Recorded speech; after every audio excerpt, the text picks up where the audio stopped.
The soldiers, sailors, and airmen come home in 1945. They've earned their rest from Bougainville to Berlin, Rabaul to Rome, Tarawa to Tokyo. They've fought the best that Hitler, Mussolini, and Tojo could throw at them, and they've won. The price of victory is high in dead, wounded, and lives forever shattered. Americans are eager to put the war behind them. The atomic bomb is an American monopoly, and some think war is now a relic of the past. The new United Nations promises the errors of the League of Nations in the 1920s and 1930s will not be repeated. The world seems on the verge of a blissful new era of peace and cooperation. Rapidly, far too imprudently, we draw down all our military forces to minuscule levels.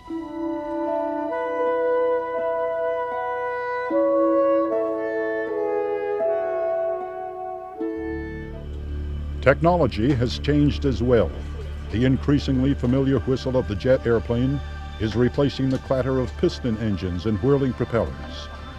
A piloted airplane has just flown faster than sound. Swept wings for high-speed flight are replacing the straight wings dating from the Wright brothers. Jet-powered international air commerce promises to dominate global transportation.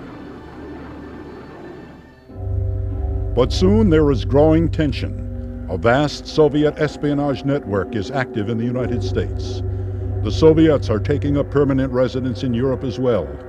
An iron curtain, Winston Churchill says, has descended from the Baltic to the Adriatic.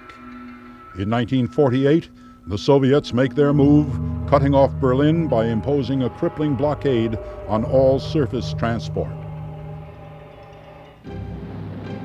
The solution? The United States Air Force. Recognizing the decisive importance of air power, Congress has created the Air Force in 1947 as a separate and independent military service. Berlin is its first challenge.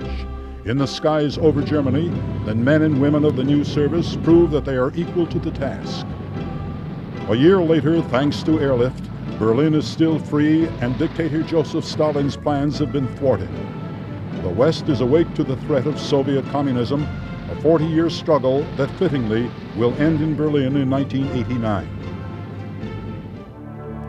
Asia is another story. In 1949, communist forces sweep to power in China, and the Soviets detonate their own A-bomb. The next year, a triumvirate of communist dictators, the Soviet Union's Stalin, China's Mao Zedong, and North Korea's Kim Il-sung, embark on an even more ambitious conquest, the invasion and subjugation of South Korea. Korea, a name unfamiliar to most Americans, a beautiful but troubled land recovering from years of brutal Japanese occupation. A proud country divided by the 38th parallel, the North locked in an increasingly repressive communist dictatorship, and the South enjoying the first flourish of democracy. Now, for the determined and striving people of free Korea, that war turns very hot, very fast. June 25th, 1950. Massive Soviet and Chinese-trained communist forces sweep southward. Covered by snarling Yak fighters and Sturmovik attack bombers, racing tank columns and infantry, overrun much smaller and less well-armed and equipped South Korean and American defenders. Seoul is quickly overrun. Not for the first time, America is plunged into war. Despite the odds, Koreans and Americans fight back with grim determination. Bolstered by a Soviet boycott of the Security Council, the United Nations quickly votes to go to the assistance of South Korea. But with the enemy advancing so rapidly, what can be done? The armed invasion of the Republic of Korea continues. The answer is air power. The United States Air Force, ably assisted by its joint and coalition partners, take the North Korean forces under fire. F-80 jet fighters sweep the skies of Yaks and Sturmoviks.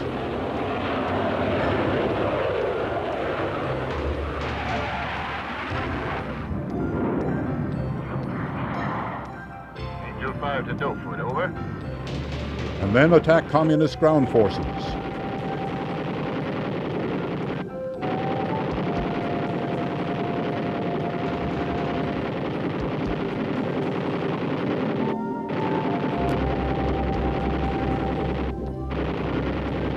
Mustangs strafe advancing columns and deployed enemy forces.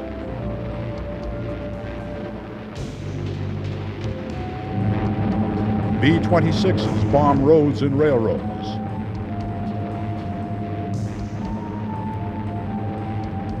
And massive B-29s return to war, blasting strategic targets, bridges, and troops.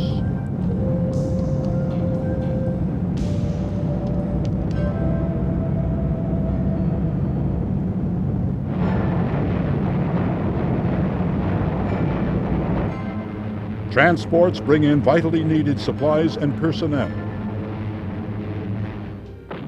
Days turn into weeks, but thanks to air power, South Korea hangs on.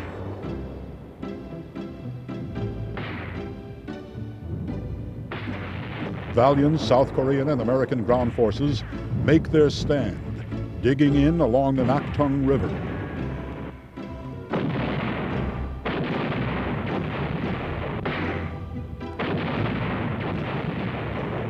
Communist troops massing for attack are mercilessly bombed and strafed by United Nations aircraft.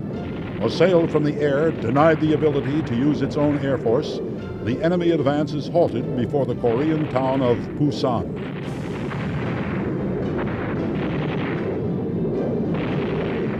Lieutenant General Walton Walker, commander of the U.S. 8th Army, credits the halt to air attack, noting that without air power, we would not have been able to stay in Korea. With their supply lines overextended and under constant attack, the communists are vulnerable. In a masterful counterstroke, the legendary Douglas MacArthur launches a devastatingly effective invasion at Incheon.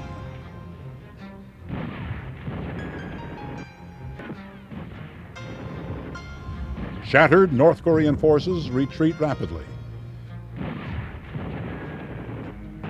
Covered by constant and responsive air power, UN forces fight to the Yalu River.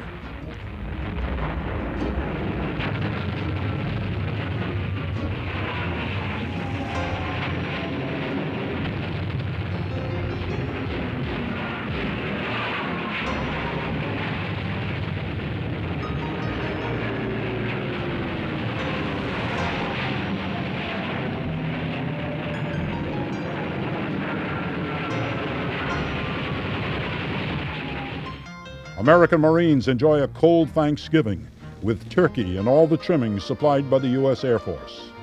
Like their older brothers who fought in Europe in 1944, they hope to be home by Christmas.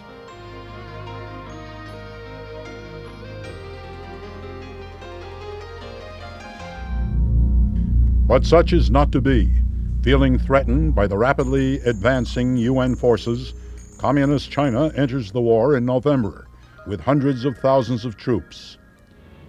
Cut off and isolated, advanced elements of the UN forces are plunged into desperate battle, saved by joint service air power. Spotter planes guide deadly fighter bombers, protecting the flanks of the retreating columns, while transports remove wounded and deliver supplies. In the east, the Marines begin a harrowing retreat from the chosen reservoirs covered magnificently by Marine and Navy air power. Air Force airlifters drop bridge sections to enable the retreating Marine column to cross a gorge whose bridge has been blown by enemy forces. Thanks to air support and air supply, the Marine column withdraws in good order with its equipment and vehicles and evacuates successfully to fight again.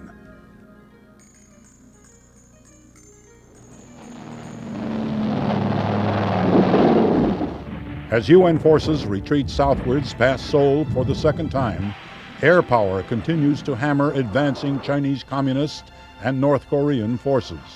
But a new danger has emerged. The Soviet MiG-15, a speedy, swept-wing jet fighter which clearly outclasses every Allied fighter in Korea. Though UN pilots are more than a match for their adversaries, many of whom are Soviet fighter pilots sent by Stalin, the MiG threatens to seize air superiority. Fortunately, the Air Force has an answer: the elegant North American F-86 Saber.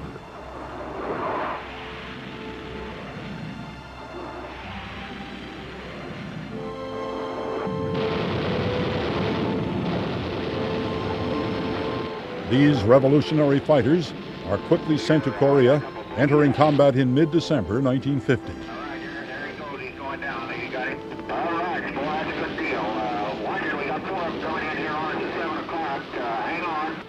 As curvaceous and deadly as their namesake, the Sabers, flown by highly skilled and supremely aggressive pilots, quickly dominate the MiGs.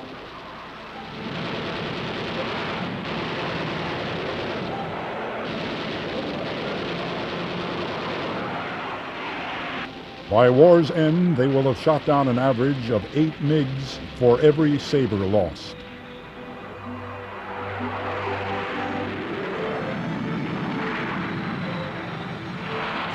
The combination of Sabers shooting down MiGs and B-29s bombing North Korean airfields prevents the Communists from using their own air power against UN ground forces. One captured report states, "If we had had strong air support, we could have driven the enemy into the sea." So the enemy advance is reversed in early 1951. Once again, UN forces reach the 38th parallel, and the front stabilizes along a rough southwest-northeast line as the Communists ask for armistice talks.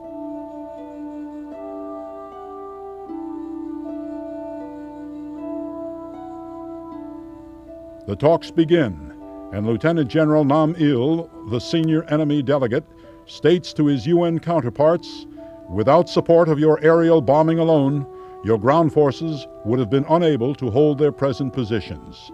Air power has saved Korea for the second time."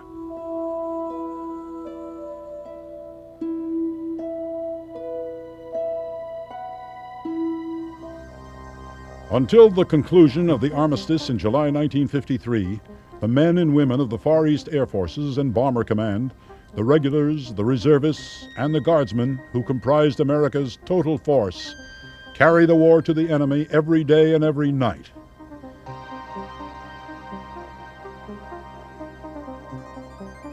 Bombers pound strategic targets and airfields, roads and rail lines.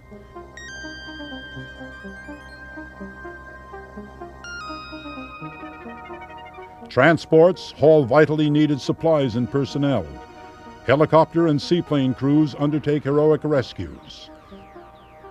Fighter bombers strike deep into North Korea and furnish close air support at the fighting front.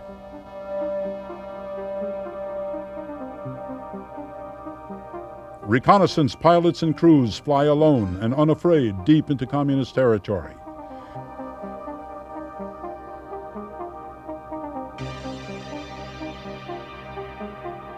And overall, the Sabers continue to hold the MiGs at bay, a blessed cover of air domination ensuring the success of joint and coalition forces.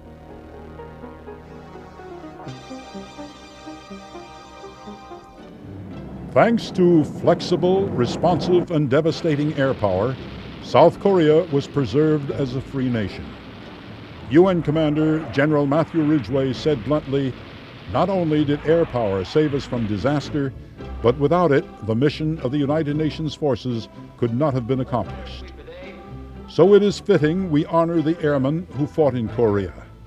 They flew over 720,000 sorties, dropped over 418,000 tons of bombs, and fired nearly 370,000 rockets and 167 million rounds of machine gun ammunition. They destroyed 75% of the tanks, 81% of the trucks, and 72% of the artillery that the Communists lost. Fully 47% of the enemy troops killed in Korea fell before air attack.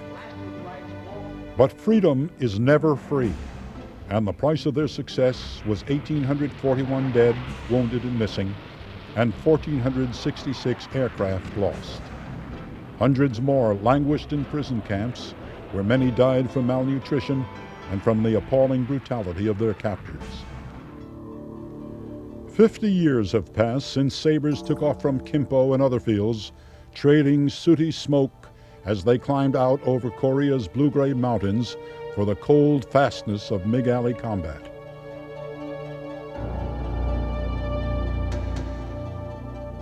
Korea retaught the vital importance of air dominance and encourage development of some of the core capabilities of today's global Air Force: air refueling, rapid mobility and reach, precision attack. Stealth bombers, space-based sensors, supersonic fighters, global transports, UAVs, to name just a few, may not seem related to what happened over the Yalu a half-century ago, but they represent the logical outgrowth of progressive aerospace power since that time. Air dominance has always proven the single most critical factor for the success of America's Joint Force Team, and it is that enduring lesson we must hold most closely to today. Thanks to it, we can exploit America's new way of war, using the power and shock of air attack to halt and control opponents at a distance, minimizing the risks and danger of the close fight.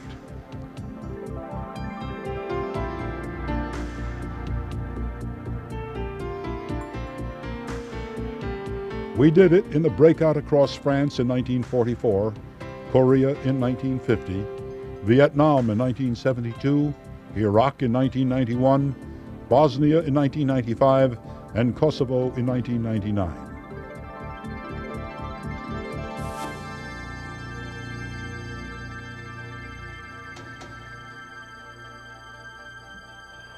It's why we are developing the F-22 Raptor, America's vital edge for the joint force wars of the 21st century.